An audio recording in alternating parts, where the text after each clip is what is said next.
মিথ্যাকে ছড়িয়ে দেওয়া যায়, কিন্তু প্রতিষ্ঠিত করা যায় না। সত্যকে লুকিয়ে রাখা যায়, কিন্তু বিলুপ্ত করা যায় না।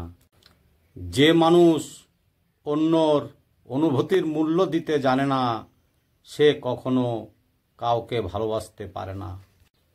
এটা কেমন কথা হলো? সরকারি বাসে কেউ বসবে না, সরকারি স্কুলে কেউ পড়াশোনা করবে না, সরকারি ডাক্তারের কাছে কেউ চিকিৎসা করাবে না, কিন্তু সরকারি চাকরি সবাই চায়। আত্মসম্মান, এর থেকে বড় আর কিছু নেই।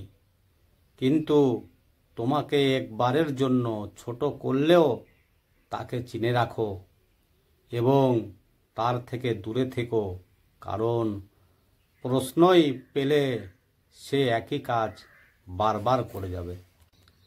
মিথ্যা সবসময় সুন্দর এবং আকর্ষণীয় হয়।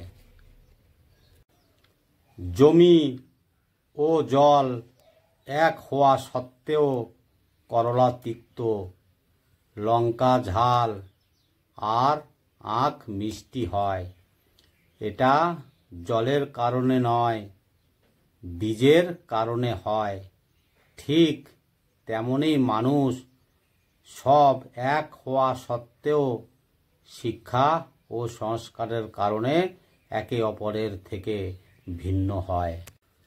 রবি ঠাকুর বলেছিলেন, বেঁধে রেখে লাভ নাই, উঠতে দিয়ে দেখো, যদি সে ফিরে আসে তখন আগলে রেখো।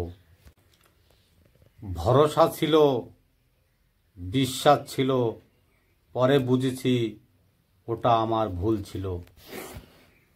যারা একটু ভালোবাসা পেলেই খুশি, তাদের কপালেই দুঃখ লেখা থাকে বেশি।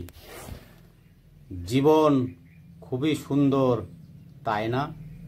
তুমি কিছুই নিয়ে আসোনি, তোমার ভাগ্য কি আছে কিছুই জানো না, তারপর তুমি সব কিছুর জন্য লড়াই করো।